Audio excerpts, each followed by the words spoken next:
जय श्री राम। नाक कान बिनु भई बिकरारा, जनु स्रव शैल गेरु कै धारा। खर दूषण पही गई बिल पाता, दिग दिग तव पौरुष बल भ्राता। शूर्पणखा बिना नाक कान के विकराल हो गई। लक्ष्मण ने उसका नाक कान काट लिया। उसके शरीर से रक्त इस प्रकार बहने लगा मानो काले पर्वत से गेरू की धारा बह रही हो। वह विलाप करती हुई खर दूषण के पास गई और बोली, हे भाई, तुम्हारे पौरुष वीरता को धिक्कार है, तुम्हारे बल को धिक्कार है। मतलब उनको उकसाने लगी। ते ही पूछा सब कैसी बुझाई, जातु धान सुनि सेन बनाई। दाए निश्चर निकर बरू था, जनु सपच्छ गज्जल गिरिजू था। उन्होंने पूछा, खर और दूषण उसके भाई थे, दो राक्षस थे, उनका नाम खर और दूषण। खर और दूषण ने पूछा, तब शूर्पणखा ने सब समझाकर कहा। सब सुनकर राक्षसों ने सेना तैयार की। राक्षस समूह झुंड के झुंड दौड़े, मानो पंखधारी काजल के पर्वतों का झुंड आ गया हो। नाना बाहन नाना कारा, नाना युद्ध धर घोर अपारा। सूप नखाया गे कर लीनी, असुव रूप श्रुति नासाहीनी। वे खरदूषण अनेकों प्रकार की सवारियों पर चढ़े हुए तथा अनेकों आकार और सूरतों के हैं। वे अपार हैं और अनेकों प्रकार के असंख्य भयानक हथियार धारण किए हुए हैं। उन्होंने नाक कान कटी हुई अमंगल रूपिणी शूर्पणखा को आगे कर लिया और पीछे पीछे सेना सहित चले। असगुण अमित हो ही भयकारी, गनहिन मृत्यु विवश सब झारी। गर जहि तर जहि गगन उड़ाही, देखी कटकु भट यति हर साही। अगणित भयंकर आशकुन हो रहे हैं, परंतु मृत्यु के वश होने के कारण वे सब के सब उनको कुछ गिनते ही नहीं। गरजते हैं, ललकारते हैं और आकाश में उड़ते हैं। सेना देखकर योद्धा लोग बहुत हर्षित होते हैं। को कहा जियत धरऊ दो भाई, धरी मारऊ तिय लेहु छड़ाई। भूरी पूरी नभ मंडल रहा, राम बुलाई अनुज सन कहा। कोई कहता है दोनों भाइयों को जीता ही पकड़ लो, पकड़कर मार डालो और स्त्री को छीन लो। आकाश मंडल धूल से भर गया। तब श्री रामचंद्र जी ने लक्ष्मण को बुलाकर उनसे कहा, लय जानकी जाहु गिरि कंदर, आवा निशिचर कटकु भयंकर। रहे सजग सुनि प्रभु कह बानी, चले सहित श्रीधर धनु पानी। राक्षसों की भयानक सेना आ गई है, जानकी जी को लेकर तुम पर्वत की कंदरा में चले जाओ, ऐसा भगवान राम ने लक्ष्मण को कहा। सावधान रहना। प्रभु रामचंद्र जी के वचन सुनकर लक्ष्मण जी हाथ में धनुष बांध लिए सीता जी सहित पर्वत की गुफा की ओर चले। देखी राम रिपुदल चली आवा, बिहसी कठिन को दंड चढ़ावा। शत्रुओं की सेना समीप चली आई है। यह देखकर श्री राम जी ने हंसकर कठिन धनुष को चढ़ा लिया। को दंड कठिन चढ़ाई, सिर जट झूठ बांधत सोह क्यों। मरकत सयल पर लरत दामिनी, कोटि सो जुग भुजग ज्यों। कटि कसी निसंग विशाल भुज, गही चाप बिसिक सुधारी कै। चितवत मनोह मृगराज, प्रभु गजराज घटा निहारी कै। कठिन धनुष चढ़ाकर सिर पर जटा का जूड़ा बांधते हुए प्रभु कैसे शोभित हो रहे हैं, जैसे मरकटमणि अर्थात पन्ने के पर्वत पर करोड़ों बिजलियों से दो सांप लड़ रहे हों। कमर में तरकस कसकर, विशाल भुजाओं में धनुष लेकर और बाण सुधार कर प्रभु श्री रामचंद्र जी राक्षसों की ओर देख रहे हैं, मानो मतवाले हाथियों के समूह को आता हुआ देखकर सिंह उनकी ओर ताक रहा। उनकी सेना, राक्षसों की सेना मतवाले हाथी हैं और भगवान राम सिंह हैं। आई गई बग मेल धरऊ धरऊ धावत सुभट, जथा बिलो की अकेले बाल रवि घेरत धनुज। पकड़ो पकड़ो पुकारते हुए राक्षस योद्धा बाघ छोड़कर बड़ी तेजी से दौड़े हुए आए और उन्होंने श्री राम जी को चारों ओर से घेर लिया, जैसे बाल सूर्य अर्थात उदयकालीन सूर्य को अकेला देखकर मंदेह नामक दैत्य घेर लेते हैं। प्रभु बिलो की सरस कही न डारी, थकित भई रजनी चरधारी। सचिव बोली बोले खर दूषण, यह को नृप बालक नरभूषण।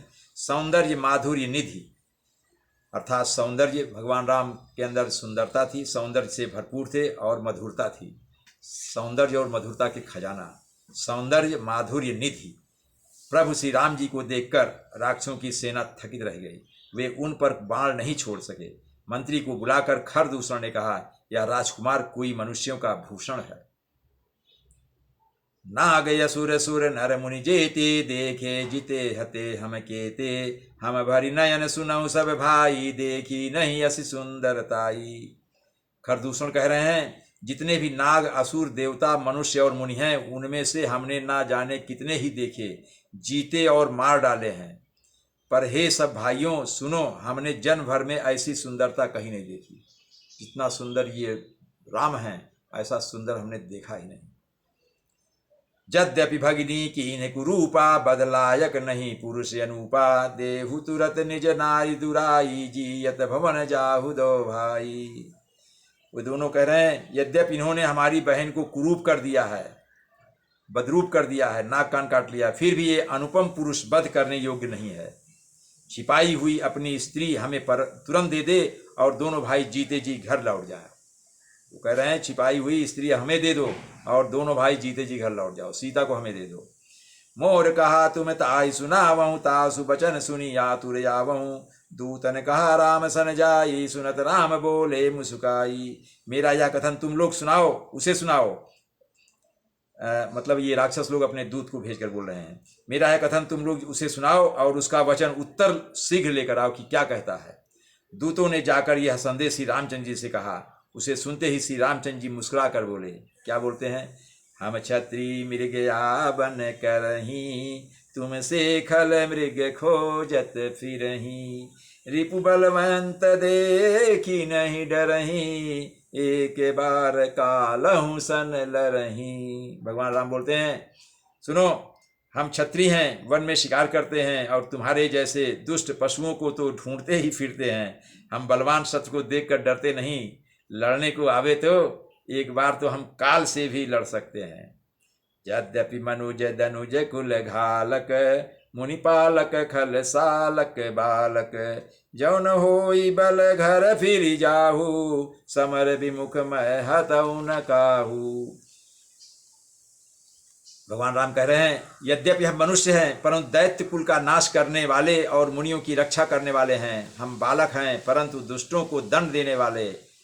यदि बाल न हो तो घर लौट जाओ, संग्राम में पीठ दिखाने वाले किसी को मैं मारता नहीं हूँ। अगर हिम्मत नहीं है, ताकत नहीं तो लौट जाओ, पीठ मत दिखाओ। उस पीठ दिखाओगे, भागोगे तो हम नहीं मारेंगे। रण चढ़ी करिय कपट चतुराई, रिपु पर कृपा परम कदराई। दूतन जाई तुरत सब कहेऊ, सुनिखर दूषण उरयति दहेऊ। रण में चढ़ आकर कपट चतुराई करना और शत्रु पर कृपा करना, दया दिखाना तो बड़ी भारी कायरता है। दूतों ने लौटकर तुरंत सब बातें कही, जिन्हें सुनकर खर और दूषण का हृदय अत्यंत जल उठा। उर दहेऊ कहेऊ कि धरऊ धाये, बिकट भट रजनी चरा। सर चाप तोमर शक्ति सूल, कृपान परिग परसुधरा। प्रभु कीन्हि धनुष टकोर, प्रथम कठोर घोर भयावहा। भय बधिर व्याकुल जातु धान, न ज्ञान तेहि अवसर रहा। खर दूषण का हृदय जल उठा। तब उन्होंने कहा, पकड़ लो, कैद कर लो। यह सुनकर भयानक राक्षस योद्धा बाण धनुष तोमर शक्ति सांग शूल बर्छी कृपाण कटार परिख और फरसा धारण किए हुए दौड़ पड़े। जितने भी उनके पास अस्त्र थे सब उनको लेकर दौड़ पड़े। प्रभु श्री रामचंद्र जी ने पहले धनुष का बड़ा कठोर घोर और भयानक टंकार किया, बहुत भयंकर आवाज किया भगवान ने, जिसे सुनकर राक्षस बहरे और व्याकुल हो गए, उनके कान ही जब्त हो गए।